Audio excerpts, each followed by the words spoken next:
Thank you, Wendy. Good evening. Today is Tuesday, April 2nd, 2024. Thank you for joining our virtual town hall meeting this evening. I am Eduardo Mundo, Chair of the Probation Oversight Commission. The purpose of tonight's meeting is to inform the public and our partners about the stages of detention in the County of Los Angeles and how the Welfare and Institution Code defines, approaches detention. I will introduce the panelists, then POC Director Wendy Julian will share some ground rules for participants, and then we will proceed with the presentation, a discussion with our panelists, and conclude with comments and questions from the public. Thank you, esteemed panelists, for joining us today and for all of your work with youth in the justice system. We appreciate your willingness to talk about this. Joining us tonight, we have my colleague Diane Terry, POC Commissioner at Large, Aaron Palacios, attorney with the Youth Law Center, Director Norberto Zaragoza, Los Angeles County Probation Department, Shalon Joseph, Los Angeles County District Attorney's Office, Luis Rodriguez, Los Angeles County Public Defender's Office, Eric Rodstrom, Los Angeles County Independent Defense Counsel's Office, Samuel Abrahamian, Los Angeles County Alternate Public Defender's Office, and myself, Chair of the Probation Oversight Commission and a retired supervising deputy probation officer, a 30-year career which included many years working intake, the stage in the process where probation is most involved in decisions that impact detention numbers. Wendy, please explain how people can participate in tonight's virtual town hall meeting. Thank you, Chair Mundo. I'm very excited about tonight's town hall and very thankful to the panelists who are joining us and everyone who's here in the audience. The Probation Oversight Commission takes public engagement very seriously, and we really want you to participate today. Please know we're recording this broadcast. We're also broadcasting it on YouTube Live. You can listen to it there, but if you want to give public comment, you have to be here on WebEx. So if you're on YouTube and want to give public comment, please go to our website and log in to the WebEx so that we can listen to your comment. That's poc.lacounty.gov, and it's under the tab Meetings. Tonight's town hall is not governed by the Brown Act. We don't have a quorum of commissioners here, just Commissioners Mundo and Terry, and we won't be taking any action today. We do want you to participate, though, and we'll leave plenty of time for comments. You can also send us an email at info@poc.lacounty.gov. We will put that in the chat for you. After we hear the presentation from Chair Mundo, the panelists will be answering some questions, and then depending on how many people from the public want to comment, we may limit each commenter to 2 minutes, but unlike in the public meetings, I am not going to be cutting you off for fairness purposes. Chair Mundo will be cutting you off if you go far beyond the 2 minutes. And if you have a question instead of a public comment, you're welcome to ask that question directly to one of the panelists or to multiple panelists, and they can answer the question in more of a conversational format. In order to give a public comment after the presentations, please use the little raise your hand function. It's a tiny hand at the bottom of your screen. You just tap on it and it will add you to the queue. We'll unmute you and then you'll have to unmute yourself, and you can let us know if it's for a specific panelist. Also, if you're calling in, you need to dial *3 on your phone, and that will raise your hand for us, and we'll call you by your phone number. Buenas tardes, una cordial bienvenido a la conferencia por WebEx, también si nos está viendo por YouTube. Si quiere participar, tiene que estar en la conferencia por WebEx. Puede encontrar el link para estar con nosotros en la página de web. Si quiere hacer una pregunta o hacer un comentario público, por favor haga clic en la imagen de la mano y le llamaremos cuando sea su turno. Si está escuchando por teléfono, quiere hacer una pregunta, presione *3, eso levanta su mano y le llamaremos por su teléfono. Si necesita traducción, puede pedirlo y yo se lo traduzco, o también usted puede proveer su propio traductor y le daremos el doble del tiempo para la traducción. We ask everyone to please abide by the following communication guidelines during today's meetings. We ask that you introduce yourself with your name, share your thoughts, and be respectful of time so as many people can speak as possible. Remain respectful to everyone in the room. Honor equity and participation, and practice grace and openness. And please use I statements, speak your own truth. And with that, I will turn it back over to you, Chair Mundo. Thank you. To kick off our conversation, I will give a brief presentation on the stages of the Welfare Institution Codes that cover not just the sum of detention philosophy, but also the tone of the way we should think about detention of youth. Slides. The process, so we don't spend too much time on the details, but when a booking really gets the process going, if it's a booking that requires probation to review the matter and the youth has to be taken before a judge, then the law enforcement agency will contact probation and clear the transportation of the youth. Once at probation will interview the youth, look at all the materials, and provide the court with a report and a recommendation. At that point, the attorneys in the courtroom with the judge review all the material that's available and make arguments. I am going to be really brief on that point because we have the attorneys that are in the courtrooms here, so I'll let them fill in the blanks. Once a decision is made by the bench officer, the youth remains detained or released, or in some cases detained, housed on probation, on the CDP, which is a form of house arrest. And after that, the case proceeds. So that's just in a nutshell. Next slide. So these slides I gathered were just to get people thinking. And in reviewing court findings, there are usually 4 or 5 court findings. And the ones that really pop out are the ones that are highlighted here. The court will find that the continuance in the home is contrary to the minor's welfare, that reasonable efforts have been made to prevent or eliminate the need for removal, and that there are no available services that would prevent the need for further detention. Those are highlighted because those findings in most cases are found within 48 to 72 hours, weekends not included. Next slide. So 625.3 mandates the youth to remain detained and cannot be released prior to a judge being involved in the case. Next.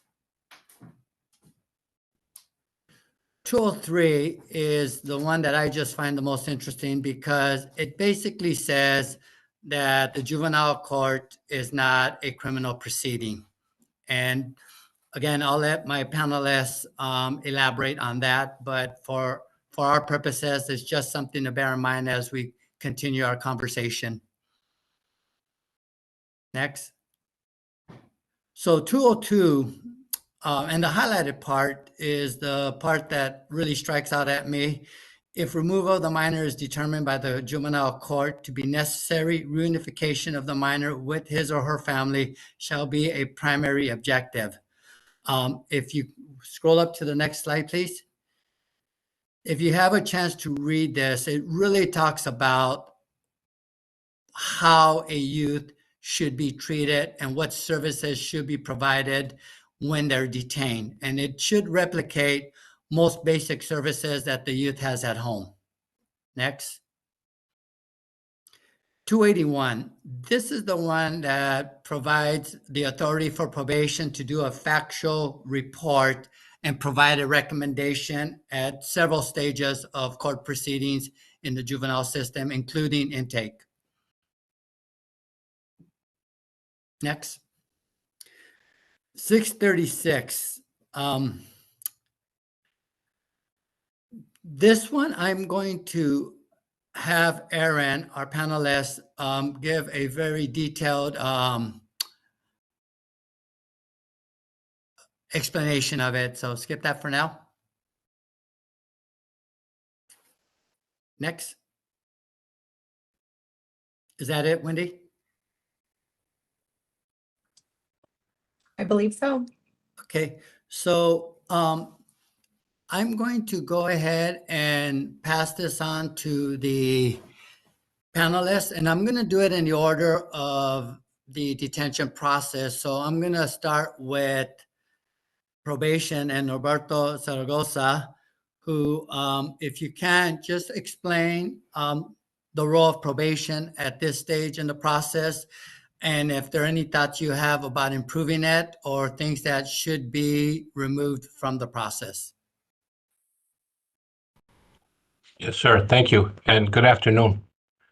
As Commissioner Mundo kind of demonstrated in the first slide, I mean, we're basically the first contact after law enforcement with the detention of the youth. Law enforcement will call IDC and notify IDC that that they have in custody a youth of a high level crime. At this time right now, usually the cases that we will take are 707Bs, cases with firearm, and also our bench warrants. IDC will take an initial report from the law enforcement, and we'll go ahead and kind of recommend whether to go ahead and bring the youth in. If it's a low-level offense, IDC will also recommend to possibly cite the youth out. But ultimately, if the law enforcement chooses to bring the youth in, we will take them, and we will do our due diligence at the IDC intake, where either we would cite or possibly refer a kid over to CDP, PDP while getting ready for court. The same thing, paperwork, we go ahead and ask them to make sure that they bring the 6 documents, which would be the police report, probable cause, juvenile entrance form, medical clearance, also DOJ live screen, and also a booking document.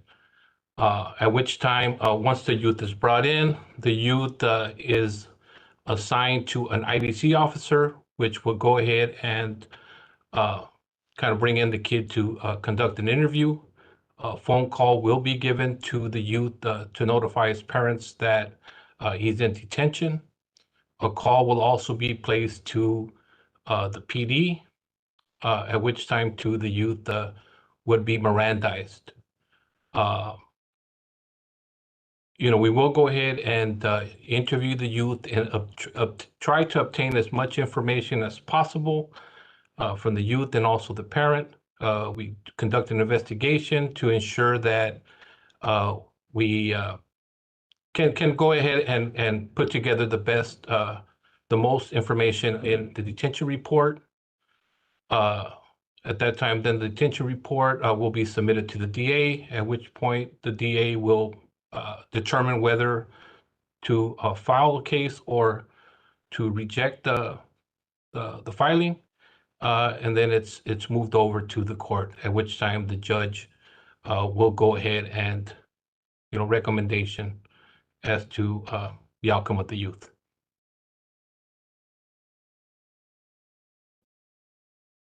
Thank you. Thank you, Mr. Zaragoza. Once probation completes that report, they submit it to the district attorney, who attaches it to the filing documents. So with that in mind, Shalon, if you can make a little presentation regarding your agency. Yes, thank you so much for having our office represented here this evening for this town hall. We're happy to participate. And as Mr. Zaragoza indicated, after probation makes its determination about detention, the paperwork is then sent to our office for evaluation of whether or not charges should be filed. Once charges are filed, we do review, it's part of the process of filing charges. We also review the detention report, review probation's recommendation about whether detention should continue, and assess that with actually the factors that were presented on one of your slides, which is whether or not there are any prior cases before the court, whether or not there's a public safety issue with release, what, if any, harm was done to the victim in the case and how serious that harm is, and if there's a continued threat to the victim in the case. And we assess all of that in deciding whether or not we are going to support probation's recommendation to the court or go along a different path if the defense presents us something that indicates we should, be arguing for something that is not consistent with probation's recommendation. But for us, the detention question falls around public safety, continued harm to victims, and the nature of the charges. And as you indicated in your presentation, Chair Mundo, whether or not it is a 707B charge where detention is mandatory. Okay, thank you, Shalon. Thank you. Just for the purpose of clarification, can you give some examples of 707Bs and maybe the range of elements that those can take?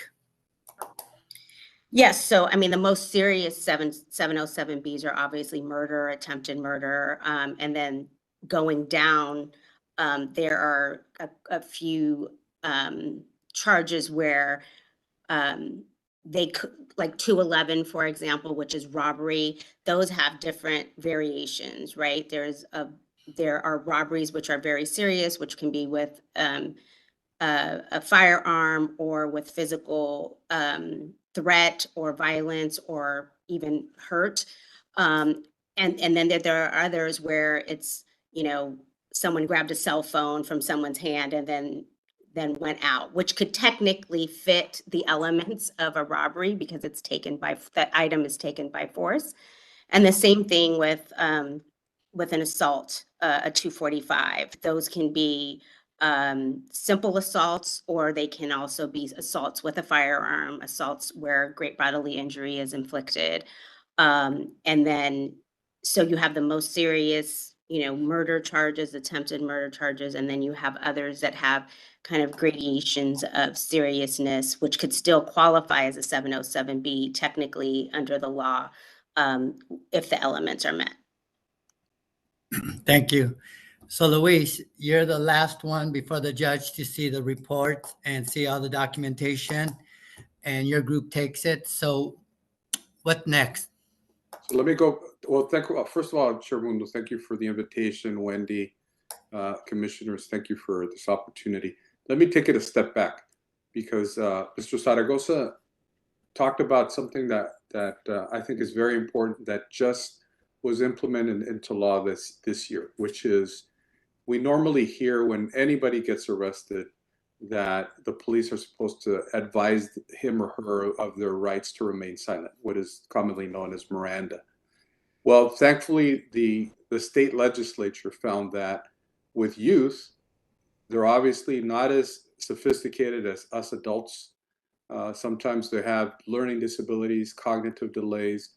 So it has to be special care as to how they're treated. So a new law was passed at the beginning of the year, or enacted, I should say, that requires probation anytime that a youth is taken into their custody, whether it's for a new arrest or a bench warrant pickup.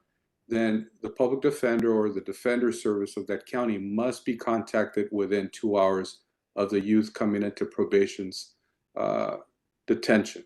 The reason I say that is because we know as adults, we're intimidated by the fact that sometimes we're driving down the street of the freeway, all of a sudden we see the red lights in our rear view mirror and we freeze, right? So for those folks, if you can only imagine a youth being physically arrested, put into handcuffs, and driven to a jail, just the trauma and the mentality that they're in. So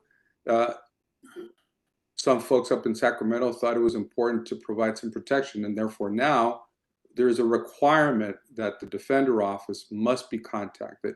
And the reason being, in fact, today, as we speak, I'm on backup Miranda duty.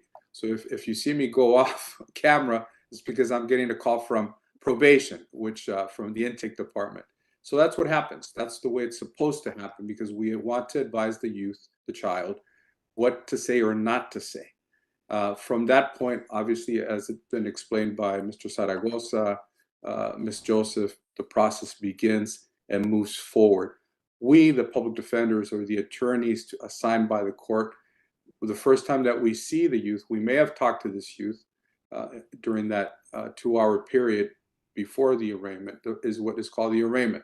That's where the court appoints us, and every public defender is an attorney. Let me make that very clear. Sometimes there's confusion whether public defenders are real attorneys or not. We are real attorneys. And that is our sole role. We do not get paid to do our job by the family or the youth. We get paid by the county. So it's a free charge to anyone, any youth coming in through the system. And our role is obviously to review what the charges are. We advise the youth as to what his or her rights are. And then depending on the offense, we will advocate with the court to release the youth. So a lot of times the initial disagreement, and that's for various reasons. Prosecution has their interest in protecting public safety, the public. Our interest is releasing the youth into a less traumatic environment. So we're in there at the arraignment arguing for the release of the youth. From that point forward, the case moves into whether it's going to be set for trial, or we're in agreement with the prosecution that maybe there should be some kind of settlement offer in this case to get the youth out. But always our main goal is to fight for the youth, to get him or her release, or to get him or her the best possible disposition or settlement to get the youth either home or into an environment where they're protected. So that is what we do, and we continue the spectrum. But Chair Mundo, you asked what would we change if we could in the system. There's some, I think it's in the state of Washington. What I would change is that take people away from calling 911 for every single encounter with a youth that is problematic, and instead of having a different kind of system, a different type of impact team that comes out and assesses the situation, having either a social worker or a mental health professional, someone who can deal and de-escalate the situation, because not every look, the reality is police officers, law enforcement are not trained to be mental health service providers. That is the reality. So we need a different kind of system where these impact teams go out, assess the situation. If it's a situation where the youth needs to be removed from home, have a different alternative to incarceration, having a home that is provided by the county where the youth can be protected from him or herself or the environment. That's what I would change.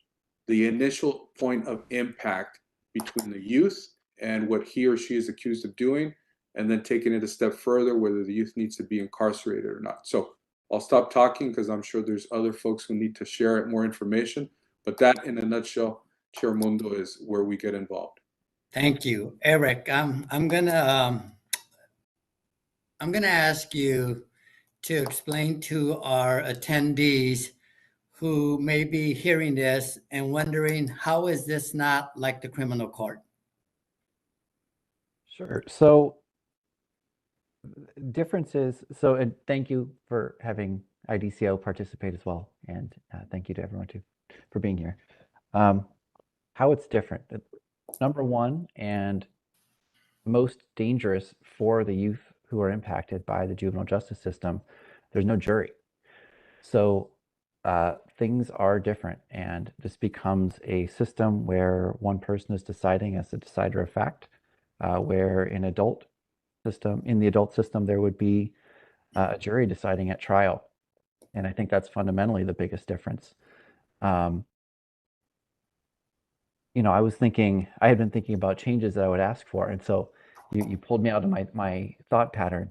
But I think that's fundamentally the biggest thing. This is meant to be a civil system that is focused on helping a youth who may be struggling to get back on track, and rather than being a sort of punishment and incarceration system. And that is actually, originally the sort of well-intentioned reason why there isn't a jury trial. This is intended to be a collaborative system involving the judge, involving the prosecutor, involving the defense attorney and the youth and the family and building something. And I think over the years, for many reasons, that's obviously not the result that we see in real practice. But fundamentally, the goal of the juvenile justice system really is different, at least on paper and in its origins. And you see that, now in the real world, no jury trial, which changes the calculations of the attorneys and the youth when they're making a decision whether to go forward and fight the charges against them. And changes? So this is a weird one because we are living in a time with the Youth Justice Reimagined sort of progress where there are changes happening, and I really hope those changes continue happening.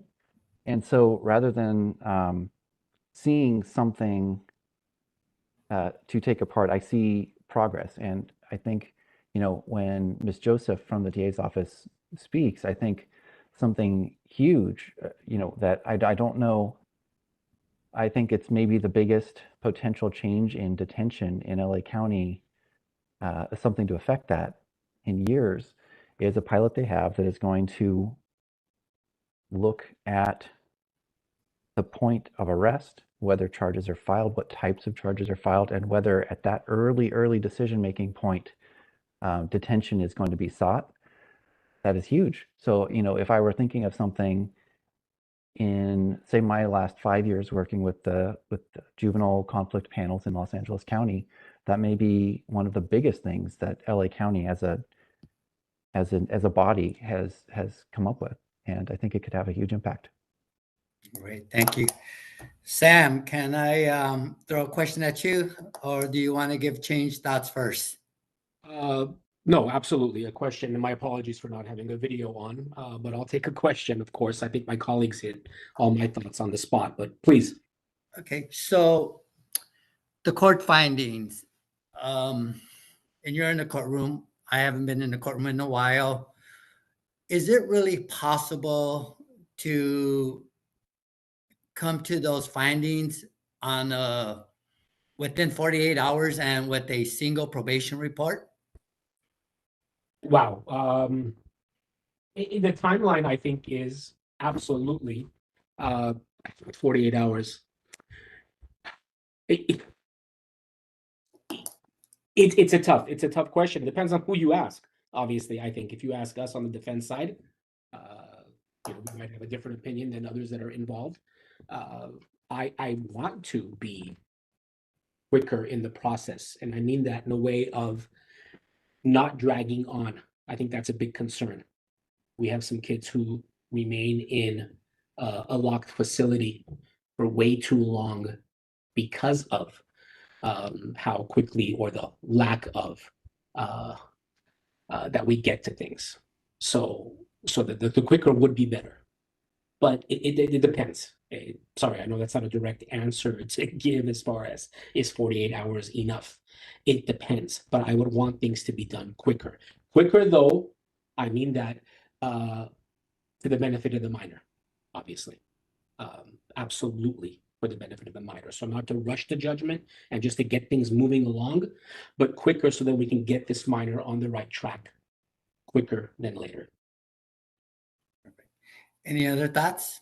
And then again, I want to reiterate what my colleagues said, and they've heard me on my little soapbox many times. So thank God they don't have to see my face and hear me say the same things again, which is in this process, this collaboration that I hope that we're going to continue to try to meet and reach, the mindset of every party that's involved has to be the same.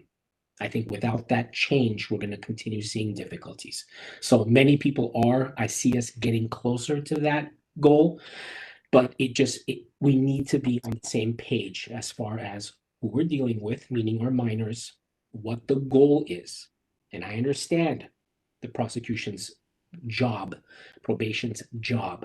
I'm not saying don't do it, but if we can get on the same page, looking towards that same goal and outcome that we're looking for, that's how change is going to be made. Thank you. Commissioner Terry, before I go to Erin Palacios, do you have any questions for the panelists that have spoken or thoughts? I do have two questions. One is just to clarify, and then one is just a general question. I was curious to know at what point the family or social worker is notified. And I think you all said that, so it's after detention. Is that correct? I can't remember who said that. That's when a parent or social worker is notified in the process? Okay, I see shaking heads. Okay, thank you for clarifying that. I think another question I had was related to one of the earlier slides that was up. It talked about a determination being made, and some of the factors had to do with if there were no available services in the community to help that youth, and then also concerns about the minor's welfare in the home. So I'm just curious, how is that determined about the services and then the safety in the home? And is that within that 48-hour period? I don't know if Mr. Z wants to jump in here, but I have some thoughts on that, which also goes to my failure to answer the chair's second part of the question, which is what I'd like to see improved.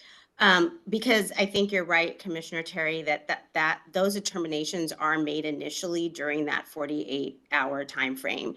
And what I think LA County can strive to do better is have more options for young people who may not necessarily need to be detained, like in a domestic violence or familial situation. There are other counties that have cool down beds where those young people are not detained. They're put into alternate facilities where treatment starts right away, addressing whatever trauma the young person has suffered, as well as, starting family counseling right away, which we know through, every study that addressing those harms are provide the best outcomes for the young person. And also just finding more alternatives to detention, available alternatives, or what all of the people in the juvenile system consider viable alternatives to detention. Because I think right now we're limited in our view and perspective on what's considered, viable alternatives to detention in LA County. And one of the things that we've been doing actually all together, the defense and some of the juvenile court judges, is visiting placements outside of detention to see if we can agree upon, alternatives, like places that do offer all of the services that we think young people can benefit from. But as I sit in the kind of collaborative, least restrictive meetings that we have for detention, oftentimes we're struggling with dual youth who are part of the juvenile system and the DCFS system, who we're at the end of the day, everybody's in agreement that this young person shouldn't be detained. Everybody on the screen is in agreement. And then there's not a place to put them. When asked, like, where can we put them? That's an alternative. No one has like an answer to that. And I think that's a failure from a county level, given all the resources that we have, that we cannot come up with, with places and options for young people who find themselves in those situations. Okay, yes, I agree with Shalon. And I think, as was stated prior, I mean, there are certain offenses that were kind of mandated to detain in IDC. But I do think that our IDC officers here really kind of go ahead and take into consideration the elements of the offenses, and also the history of the youth, in that interview in which, if the prior to detention, if the youth, was well behaved, was going to school. I think all those elements are taken into account in order to consider maybe instead of detention, the youth being cited out, maybe being placed on home arrest. But I think, like Shalon said, we are kind of limited to the options we have currently for services for these youth. Other than those two options that currently IDC utilizes, I'm going to say that probably the most. I'm just going to add one thing to that. Probation cannot release the kid on certain offenses, but that does not preclude them. And this is for the attendees. I know everybody on the panel knows this, but probation can recommend less restrictive options when the youth is before the judge. So the mandate is just on the front end. If no one else wants to add to that, I was going to go over to Erin, and Erin was going to define detention for us and what are the points along the stages where there are other options to detention in the juvenile hall. Erin? I don't know if it's possible for me to share a screen or slide. If not, then that's fine. Erin, it's not in, but Okay. you can email it to me and then I can send it to Janae who can share it if that works for you. Okay. I will do that right now while I'm starting. I think what I would start by saying is it's one thing to look at a system and decide what needs to be changed. But I think even before we do that, we have to look at the system and decide what is supposed to be happening and whether that's happening at all. And if it's not, then why don't we start by doing that? And uh-oh. I'm going to say I also have a brand new computer, so this is going to be its own trick. The idea that we are sort of stuck with laws or stuck unable to get certain things that we want, I think is wrong at this point. What we have are sort of a series of laws that I think the state of California put together for its own convenience and finances that we are stuck with for better or worse, but that mean things we don't understand them to mean. But it is what it means nonetheless. And one of the examples of that, and I'll just see if I eventually get the ability to share, is the options that are available at different points in the system. So if probation determines that it's going to detain a young person, they have to find that certain conditions exist, right? First. And I think too, it's important to say that even the categories of mandatory detention are not mandatory detention. They are mandatory custody until a young person sees a judge. And there is nothing in California law that says that can't be immediate. There is nothing in California law that says a petition must be filed for a child to see a judge. And in fact, in other states, they do not have that. They routinely take young people in for a detention and release hearing prior to the filing of a petition, because if you look back at 636 and the detention hearing statute, it does not require the judge to review the charges and petitions. It's requiring a lot of other factors about the young person's life, but not the specific charges and petition. So what other states do and what California could do is file something that explains to the judge and to the young person the reasons that they were brought into custody. And I did send, I think, my slides, but maybe it's not going to go through, and that's fine. And if they do that, then all of the rest of the factors can be considered. That should happen immediately. And the way our statute is written, it says a young person should have a detention hearing as soon as possible, but in no event later than 24 hours after the filing of a petition. What we do in practice is do it within 24 hours of the filing of a petition. So that's sort of an automatic 48 hours or more in custody before this happens. I think that's far too long. I think a day in detention is too long, especially for a child who shouldn't be there at all, especially for a child who's going to be released by the judge or the DA is going to agree to release at the hearing. Why is that young person spending up to, frankly, 8 days, if you get arrested the day before Thanksgiving, 8 days in a juvenile detention facility only to be released? That's insane, in my opinion. And I used to practice in New York, so I am absolutely certain you can be ready to hold a detention hearing and get a kid out on an hour's notice if it comes to it. Because the way that you deal with that is there's a second bite at the apple. Because once you bring a system so far forward, it's understood that more information will be coming in and that you can use that more information at the hearing when the petition is filed, which is going to be in 48 hours if a young person is held at that first hearing, right? So I think we have to relook at the timing and rethink what actually do we need to know and what actually can be done and what is the law forcing us to do and what are we doing for our own convenience? Because it doesn't benefit a young person to sit in a cell for extra days if that was never going to have to happen. And I'm actually surprised routinely by the number of, oh good, I'm sort of on slide 7. The number of cases where a district attorney will come in and agree to a release where a young person has sat in detention. And I bring this up in particular because New York City had, and I think Chicago and a couple of other places have weekend detentions for young people. And the last report out of New York was that 75% of the young people brought in over the weekend for detention were released by the judge.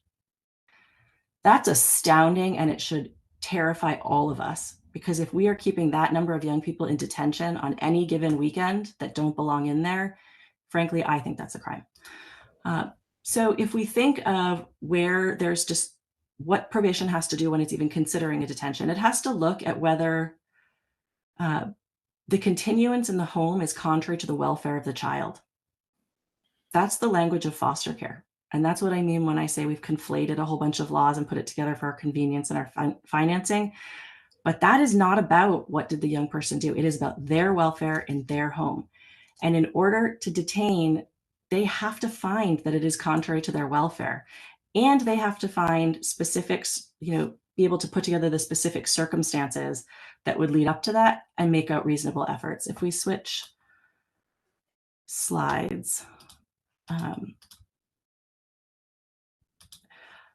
sort of where I was going, youth, when they are going to be held in custody, I think I did the first one where youth have to be held in custody, not detention, right? So if you're picked up and it's one of the 707Bs and you're brought directly to court to see a judge, you never have to go through detention, even though it was one of those cases. Youth who are detained, I think a lot of people think of detention as juvenile hall. Detention does not mean juvenile hall. Detention means removed from the home of your parent. You are detained away from the home of your parent. And one of the easiest ways to check yourself on that is to go over to the 300s and look at what happens when a young person is removed over there. They are detained. They don't go to juvenile hall, but they are detained, because that term means removed from the home of your parent. And it triggers a whole bunch of things. The statute for 636 for the detention hearing allows the court to detain in the juvenile hall or any other suitable placement, which is on my next slide. It doesn't require detention in the juvenile hall. And probation is allowed to operate non-secure detention facilities. So just by that fact, it doesn't have to be in a juvenile hall. And I think we often think, well, the first time a judge is ever going to see a case in the way that we currently practice is at the detention hearing. That's false. A judge has to review the probable cause for arrest within 48 hours. And I know there's a California Supreme Court case. It is not a full opinion on it can take up to 72 hours. And so we all think we have that 72-hour window. We're blowing by it on many occasions. But even the US Department of Justice has routinely held and found that the application of Gerstein and McLaughlin, which create that 48-hour probable cause review rule, apply to juvenile court. So, and a number of the circuits have held that as well. There need to be within 48 hours a review of the probable cause on that case. And if it hasn't happened, young people need to be released. If we go to the next slide. And if we look at the detention hearing requirements, the judge also is going to have to review a report that's all about risk of foster care placement, continuation in the home, and reasonable efforts. That report is required to be done by probation if they are requesting a detention. So anytime probation stands up and says, we are recommending that the youth be detained, my question would be, where is this report? And the report must include the items here. Why are they being removed from their parents' care? That's the continuance in a home is contrary to their welfare component. Any 300 involvement that young person had, do they actually have to be continued to be detained for the detention reasons in addition to the other reasons, or rather the juvenile justice reasons in addition to the others? And what services are available that might alleviate the need for this detention, even if they haven't been put into place yet, what exist, and whether there are any relatives who might be able to come forward and step in if the parent can't do it right now. That all has to be provided every single time probation requests a detention. If we go to the next slide. And before the court, they have to review that. They have to find that there's a prima facie case, which means that all of the elements of the petition or the charge, at least one charge, are met. Then they have to find that continuance in the home is contrary to the welfare, which again cannot be because of the severity of the charges, because the youth might run away, because the safety of the community. It has to be about their home environment and their welfare in that home. If they can't find that, there's no lawful basis for detention in the state of California, the way the code is currently written. They also have to find one of the following other grounds, right? That they've violated an order of the court, that they've committed a new offense that would be a crime, and the other ones that we think of as juvenile justice. If we go to the next slide. And I'm going to skip a couple because I always have more slides than I have time. Always, it's a critical problem. And if the court finds that they still do not have to detain, but they can, it's written as a may, but if they do detain, they have to find one of the least, I think I'm actually, could you go one more slide? They have to find one of the least restrictive options available. So that includes a placement with a non-relative or relative, a placement in a foster family agency assigned home, a placement in an STRTP, which is the now group homes, a placement in therapeutic foster care or in one of the new therapeutic placements that are available. Those are all detentions under 636. Those are not alternatives to detention. They are detentions. They are far less restrictive forms of detention, and I think we should be utilizing them wherever possible. But they also, some people are like, well, why would you want to detain with a relative versus release to a relative? Well, there's no such thing as a release to a relative, because if you've ordered a child not to return home, you've interfered with parental custody, and so you've issued a detention and removal order. Also, that order places a lot of additional services and entitlements into that family home that could be really useful for maintaining that young person in the community. So there's a lot of reasons to think of it differently as we go forward. And I'm just going to flag on my last slide, which I know we haven't been asked yet, that there are a whole host of new services and available to be utilized under the child welfare system. I think we need to push one slide there forward.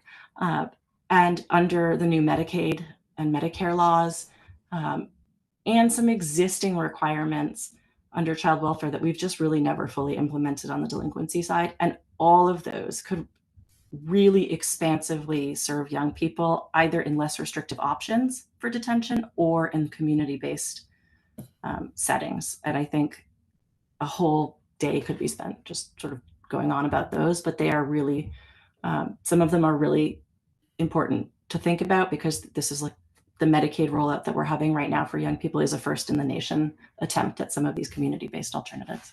I'll leave it there. Thank you, Erin.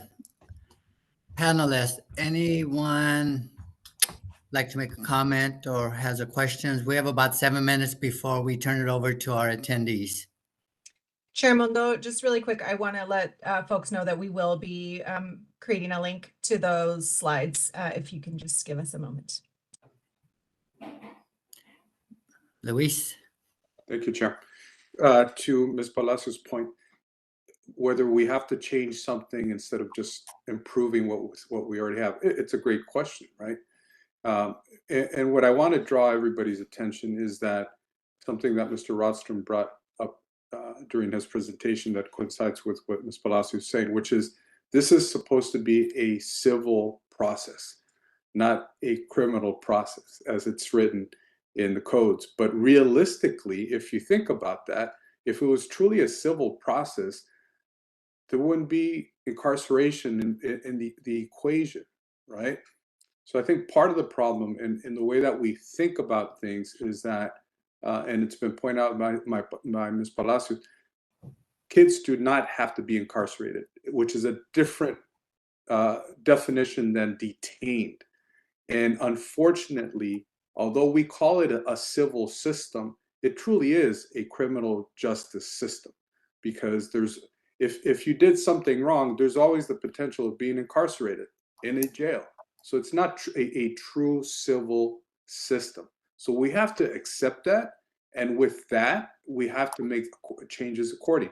I have to give credit to DA Gascon in that all of us working together. There's an attempt to change the way that we look at the system, and the system is supposed to be set up as a civil system, not a carceral system that it's turned into. So I'm just throwing that out there, Chair Mundo, in that I know all of us here are working towards changing the way it's turned into from the way it's supposed to be.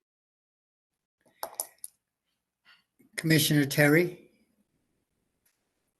any questions, comments? Not now, no. Thank you. Okay. I do have a question for the panel. And I thought about this the other day. I was assigned a new case, and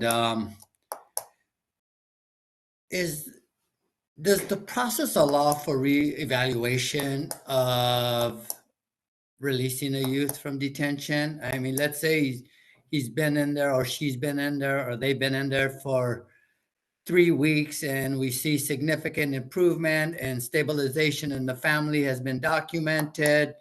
And if there is a process, how often is that process in play?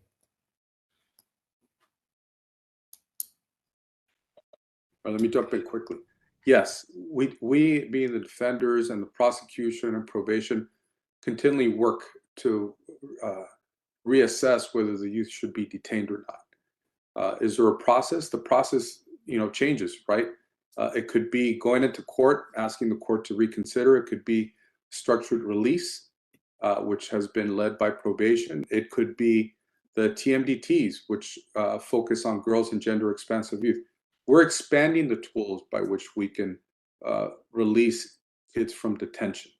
But yeah, look, as defenders, we're always going to be a pain in the side to court, prosecution, and probation, because we're always looking to see, okay, we see changes. I want my kid out.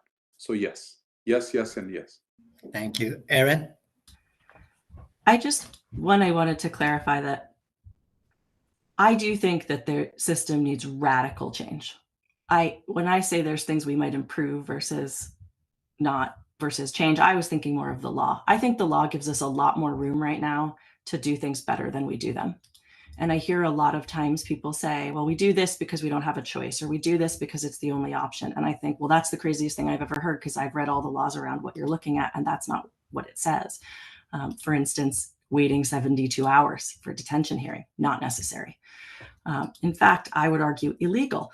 The other thing is, when a young person does go into detention, I think arguing for their release at every available opportunity is the only thing that really makes any sense.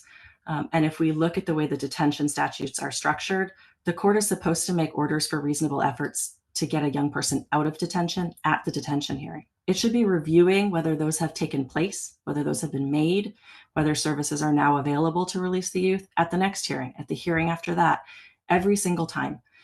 There's also a requirement from that detention hearing starting that probation is supposed to do a family finding, which is much more expansive than people think. And that's due with diligent efforts within 30 days to be complete.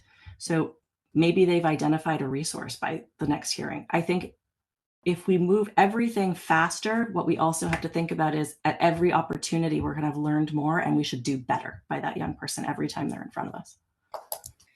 Eric, you indicated that one of the major differences is the trial, but what about the idea that there's no bail in juvenile?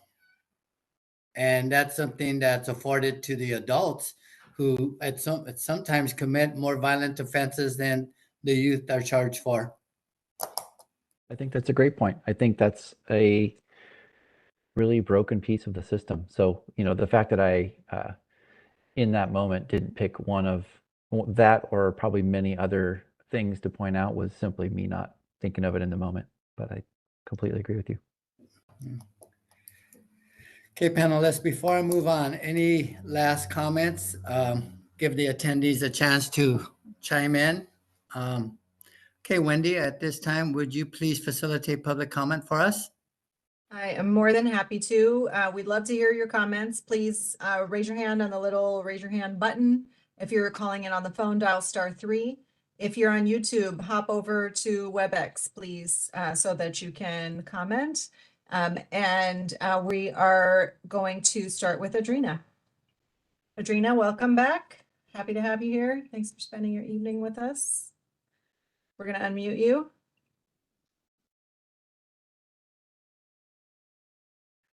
And you can go ahead. Can you hear me? We sure can. Okay, good evening, actually. My name is Adrina. These are my comments based off everything I just heard. As far as the public defender's office and the district attorney, I hear you discuss a youth's vulnerability and potential learning disabilities, but you give them the responsibility of an adult and excommunicate the parent in speaking or representing their child while in court. I can't even ask a question. They lie in the beginning to include the parent, then come back and say, I don't have to answer to you. I'm not your attorney, I'm your child's attorney. That needs to stop. It takes advantage of our young people's vulnerability and learning disabilities. Also, the DA takes over a year to set a pretrial date, and while they can't post bail, they are sitting in jail the whole year just for their time not to count. Even the judge was questioning the DA and the length of time she was taking. We need to start counting the time the youth are incarcerated while on trial or allow them to post bail. You also need to stop holding kids accountable for the actions of others. My son is sitting in jail for a crime he did not commit and is being punished for another man's actions at the young age of 14. Knowing we have no control over the actions of others, that's a huge failure from the county and unfair treatment.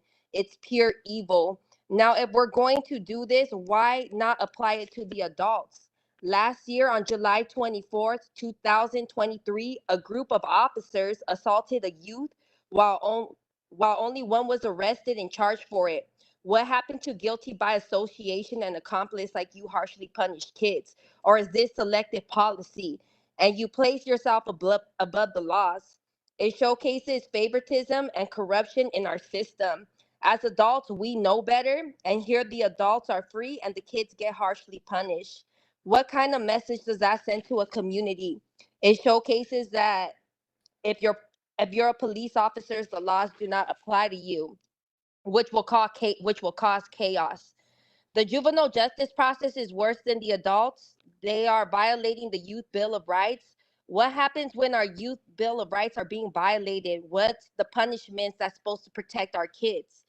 We also need to interrupt the school to prison pipeline and strip the power from the corruption of the schools. They arrested my son for a possession of a firework when he was doing great. It's beyond criminalizing, and it's the biggest setup I've ever witnessed in my life. Thank you. Thank you, Adrina. Thank you. We'll go next to Marcos. Marcos, we're going to unmute you. If anyone else would like to give comments, please use the raise your hand function. Marcos, we can hear you. You can begin. I'm actually from Ventura County, and I'm glad to be sitting in listening to your panel and your commissioners speak. So when it comes to a placement outside of LA County, what in regards to that are you looking for as to something that would qualify to get your youth out of the detention center and into a facility if their home's not able to accommodate, a place for them to go back to? That's my question. Just because for future reference, we're out of here in Ventura County trying to start, or we're not actually trying to, we're in the process of starting a youth development group nonprofit. And so one of my visions for the future is to actually have a live-in placement for Ventura County. But I mean, if it's something that would work out for LA County, I would want to accommodate anything that would help the youth out in LA County as well, to provide a placement for them. So my thoughts on that, I would like to get your thoughts on that. Any panelists want to give that a shot? Luis? Thank you. Great question. You know, something very interesting that's happened in the last, I'd say, couple of years. It's turned into an ad hoc informal group, which is Ms. Joseph, other members from the DA's office, defenders, probation, and the presiding judge, supervising judge over juvenile justice, Judge Espinosa. We've come together and we go visit locations in and outside of LA County. And like I said, it's turned into this informal working group where we look at different places. We go in there, literally sit down, talk to the folks who are running the programs, and then we have discussions with the court as to whether this is a viable option. So if there are providers outside of the county, we're definitely looking at them.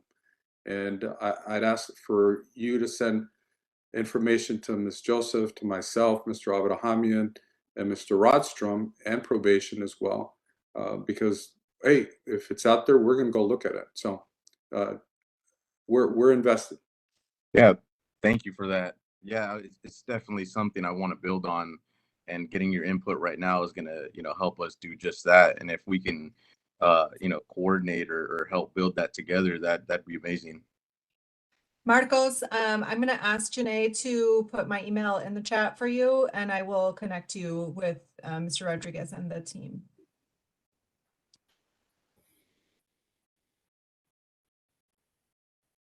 I can't hear you, Shalon.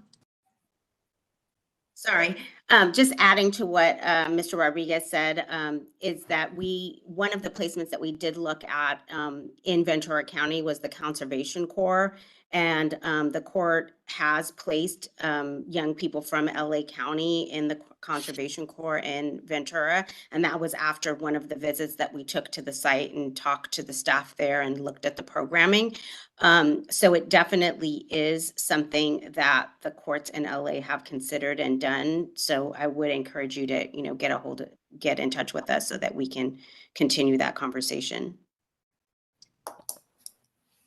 Okay, we'll go next to Kay. Kay, we're going to unmute you. And you can begin. I'm speaking. Kay. Oh, great. Sorry. I'm sorry to speak over you. We can hear you now. Please begin. Okay, so this is my first time actually speaking at one of these oversight meetings.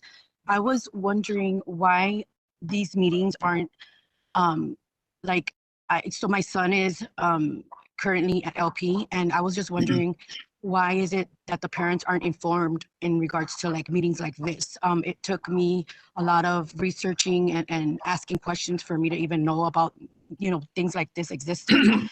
And I was wondering why they don't have any type of like educational programming or any skill enrichment or any other type of programming aside from just going to school and being in their unit all day long watching TV. What are they being like? They don't even have church, and that's like a big problem. I feel like they just have a lot of time in their hands and they're not using it wisely, or they're just kind of building up tension. And instead of like, you can't even send them books, for example.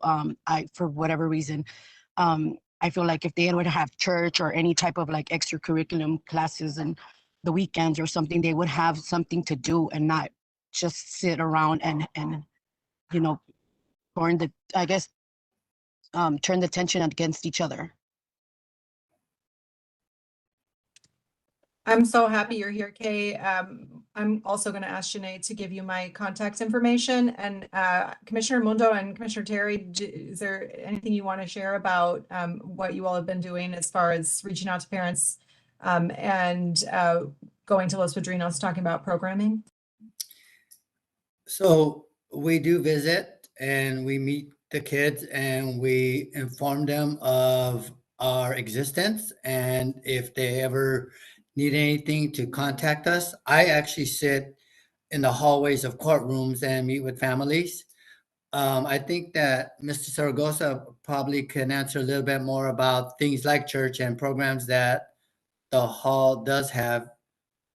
Mr. Zaragoza? Yes, yes, actually, I was gonna go ahead and kind of raise my hand.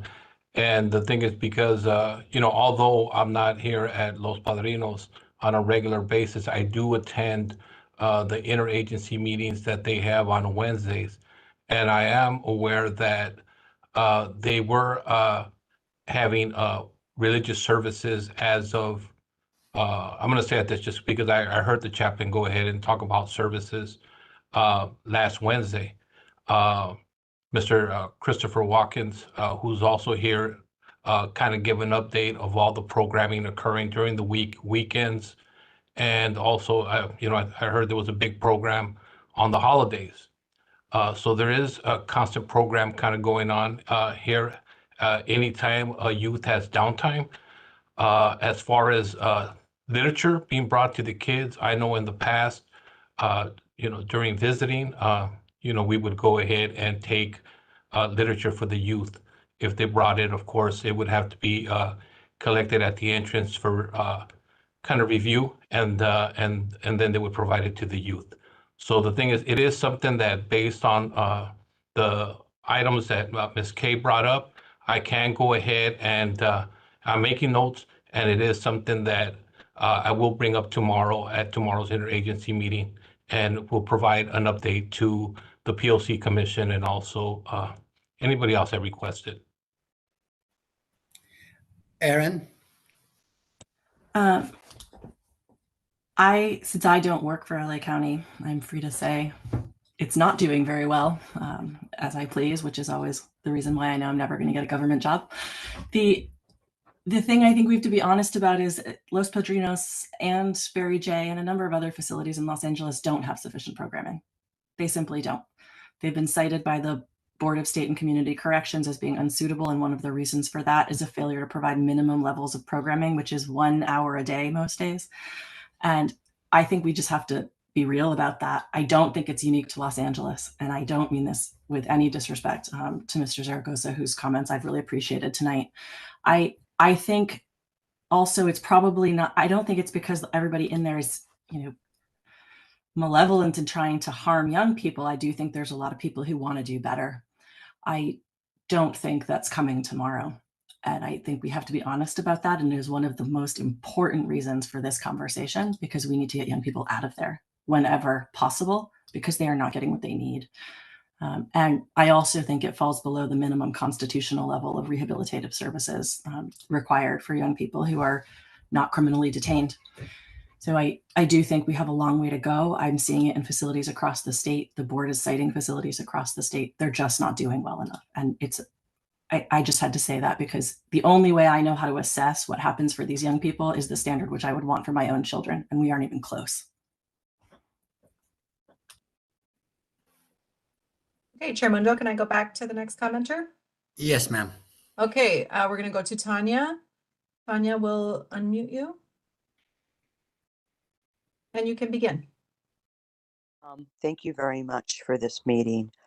And I'd like to address my comments to Aaron Palacios.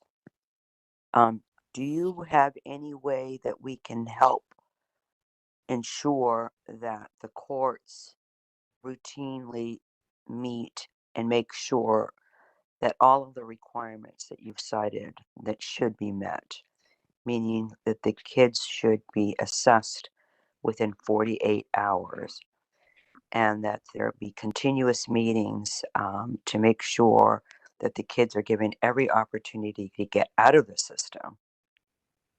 Is there anything that we can do to make this happen? Like, do we have to meet with legislators? Is this a change in statutes that needs to take place? Do you have any ideas of where we would begin to start this process? I don't think it requires a change in law. I do think it's a good question about what do we do. The first thing I think we do is we stop looking for places to put young people and start thinking about just what young people need. And every time we think about that, it should be based on the individual assessment of a young person. And that's not a cop-out answer. That's because that's actually where I think we start. California's developed a new systems of care model and process called the Child and Family Team. It sounds like it's just another meeting. It's not intended to be just another meeting. It's a process developed from like 30, 40 years of systems of care research in children's mental health, which places children and families at the center of the program planning, placement planning, and needs planning. And it brings in people from the young person's community. Those meetings should happen and be scheduled with the team specific to that young person, their mental health provider, maybe a teacher, their parent, their sibling, their aunt, uncle, coach, whoever is a big part of that young person's life, who has something to offer to assist that young person in positively moving forward, should be invited into that meeting to help make a plan. There's no reason that meeting can't happen faster. I understand that probation is overtaxed. I do think one of the things I'm not going to be somebody who supports a lot of funding into probation departments, but one thing I would support is funding for probation departments to hire social workers. Because I do think that one of the first things that needs to happen for a family, even if it can't happen by the detention hearing, then immediately thereafter is somebody who is qualified to do that kind of assessment and that kind of planning, to sit down with the entire world that surrounds that child and help develop a plan. From there, do we need some additional resources? Yes, I do. But I think if we were to shift how we think about what we're doing for young people to meeting their needs and helping them to recover from what is clearly a trauma that has led them there, because kids are not born saying, you know what, I'm going to go commit a massively horrible, heinous crime. There's something that has happened that needs to be addressed. And there are services that exist to help address it, but we have to shift the focus to that. That's not an easy solution. It is going to require some kind of investment in people who are trained to do that kind of work. But I think we could bring that. So I think San Francisco uses social workers in the probation department. I can't remember, maybe Santa Clara does as well, but I think that's something that should be considered immediately and be built as a program, because I think it would save us a ton of money, because every time we put a young person in detention, we spend a lot more. Okay, we'll go next to Jessica G. Jessica, we're going to unmute you. You can begin. Jessica Gonzalez. I am the Youth Justice Program Manager with CASA of Los Angeles. So I'm so glad I came in right after Erin made her statement about the CFTs. In the last year, we've launched what's called our pretrial advocacy program through CASA LA. It's staff who are meeting with young people in juvenile hall who have been there for over 30 days pre-adjudication. We're doing basically what are needs assessments. What are the needs of the family? What would the child benefit from in the community, right? Because they don't need to be detained. A lot of them have trauma from very young. A lot of them are former dependents. A lot of them are parents of dependency. And the resources exist to help them in their own communities and not in these facilities. And so at CASA, what we're doing is really training our advocates that work with young people who are already in the community to be the ones to change the narrative for these young people. So very intentionally disrupting, calling them delinquents, calling them criminals, calling them dangerous, which I think is dangerous in and of itself. And so but the barrier to that has been probation, and probation allowing us to come into juvenile hall, to talk to young people in their units, to figure out what the needs are, to figure out how we can get in contact with the courts on their behalf to advocate for them. But our programs exist. We're here to help. So the parents that are on the call, our office is located on the first floor of Edelman's Children's Court, or we're in the courthouses pretty often. Look for our badges, CASA LA. Thank you. I'll just put in a little plug for parents meeting with CASA, because they're also very familiar with the child welfare processes and protocols, which overlap here. And a lot of what I'm talking about are from there.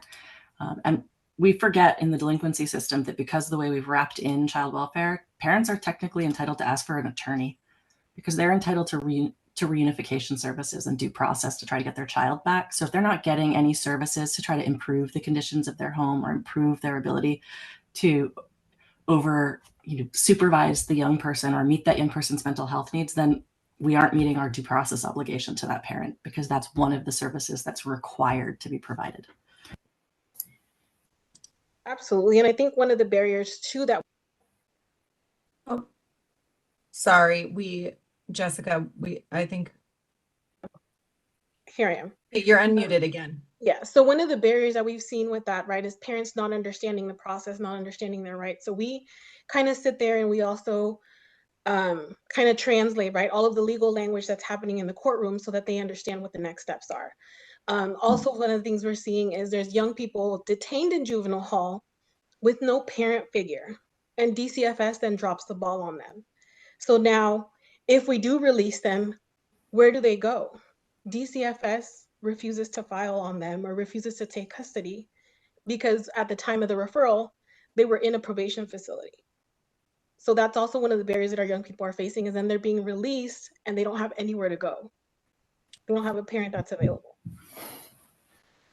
Thank you, Jessica. I'm going to call on Vivian Wong next, but there was a call-in user who had raised their hand, and I think you maybe hit *3 again, and we lost you. So if the call-in user who wanted to speak can hit *3 again, we'll call on you after Vivian, but we'll unmute you, Vivian, and welcome. There you go.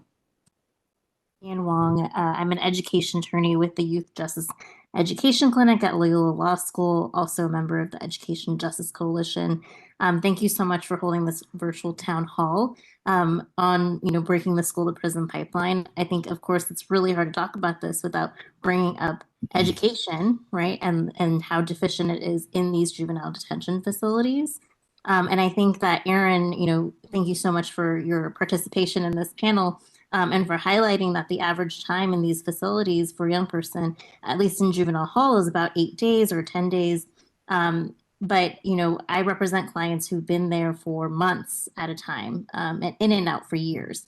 And so these young people who are in these detention facilities are necessarily taken away from their community schools and then enrolled in these LACO schools that actually don't even have A through G requirements. These are required courses that you would need to apply for a UC or CSU. And so any time spent in these juvenile detention facilities automatically puts you behind your peers in applying for these, competitive schools. Mm-hmm. And not to mention that we don't even give them the college prep necessary courses to help them get ready for that type of education, higher education. And so I just wanted to emphasize that, detention is extremely harmful to young people. With these deficient conditions, you really can't learn in a cell. Thank you.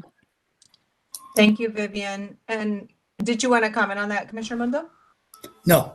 Okay. Ismail, it's call-in user number 7, whose number starts with 626.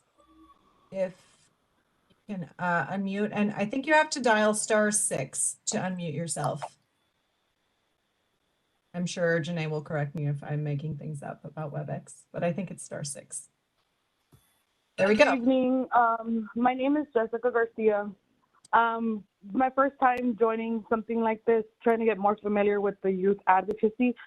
I currently have a son who's 15 years old, already in the system, and is not a gang member, but probation is deciding to put my son on gang file. And it's kind of concerning and disturbing because I know what comes with it. And mind you, he's 15 years old. My daughter gets out of school. This happened on Thursday.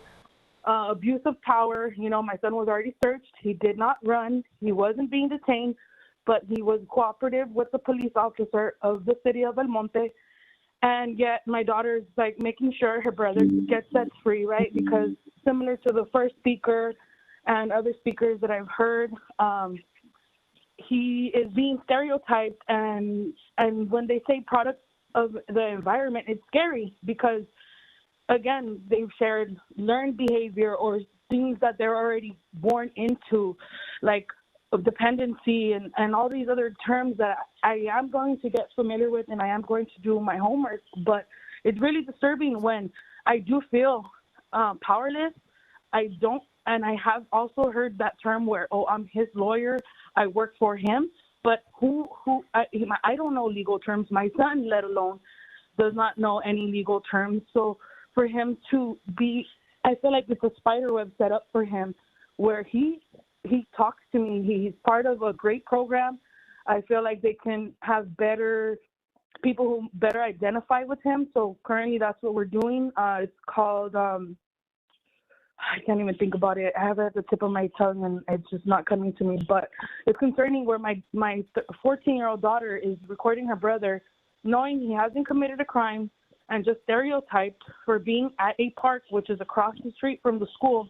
And she's recording, and unfortunately, no, she's not a video photographer or anything. So it is kind of choppy, but other people are aware and watching, and the police officer kicks the phone out of his hands, using unnecessary force when he's compliant, when he's standing and then asked to be sitting. And it's one of those cases where I don't want that to be where if he makes the wrong move, is that going to have him body slammed on the floor, being Thank a you. minor? We're about ready to run out of time. So we're just going to take, if we have any more listeners, and then wrap it up. There's no one else signed up. I just want to say thank you, Jessica, and also to Kay and Adrina, who regularly comments. But Jessica and Kay, thank you for joining the meeting today. We are actively recruiting parents to participate more in our meetings, and we encourage you to reach out to us so that we can help you understand those terms.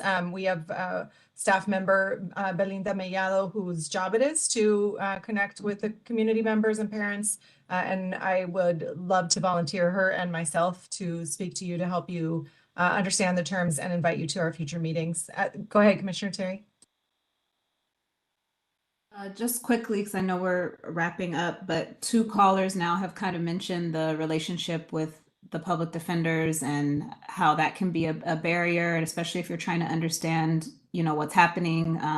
Just wondering, is there anyone who could speak to that or address that? And because I think that's we're seeing some critical points where families could be engaged, or maybe they're, but if you're seen as adversarial, I don't know if anyone could speak to that in response to those callers, as well as the delays sometimes in hearings that Adrina had mentioned. Let me take that. I'll take the second one first. Look, every case varies, and not every single case is the same. So there's various factors that affect why a case is being delayed, whether it's preparation for trial or working out a disposition. So there's no easy answer to that. As to the first question, as to why attorneys will sometimes not want to communicate with the parent, let me make this very clear. There's ethical obligations between the attorney and the client being the youth, that certain information cannot be shared. It just cannot be shared, because if it's shared with someone who doesn't hold that privilege, then that person becomes a witness and can be called to testify against the youth. And as attorneys, we have a license and we're regulated in that we're supposed to behave in a certain way. And there's certain privileges and communications that cannot be shared with anybody outside of the defense team, period. Now, as to how that information is communicated and how that is, what is commonly known bedside manners, there's definitely a lot of room for improvement. And I, as the supervisor in the public defender's office, I can tell you, I welcome those situations and have a discussion with a parent or a guardian when they feel that they're not being listened to. And sometimes, look, not everybody has the best bedside manners, but the reality is we have an ethical obligation. We must preserve that. But there's certain ways of communicating that to the parent or guardian or somebody who's interested that can be improved on. So, thank you. Can I plug for parents? Because I practiced before I was a parent, and I have to say now, even knowing my ethical obligations and that I represent young people and not parents, which I've done, I can't imagine somebody telling me that they're going to speak to my child without me about things that are going to have such a radical impact on their life. Like, that's emotionally, that would not work for me. So I get that when I hear parents say it. I don't think it changes the reality that those things have to be kept confidential, but it is a good reason that for a parent who's really struggling to understand, for maybe a defender to suggest to the court that they need to be assigned counsel, which they are able to get under the code. And it says it right there in the middle of the code.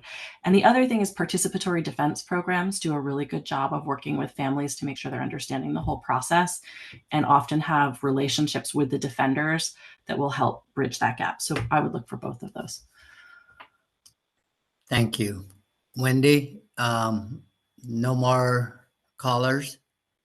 No, thank you so much for everyone who spoke up today. Okay, well, our time has come to an end. Thank you all so much for joining us. Our next virtual town hall is Wednesday, April 17th at 6:30. Our next commission meeting is on Thursday, April 25th at St. Anne's Events and Conference Center at 9 a.m. You can find registration details on the PLC website at plc.lacounty.gov/meetings. Thank you, everyone, for listening and for participating, and have a wonderful night. Thank you. Thank you. Thank you. Thank you.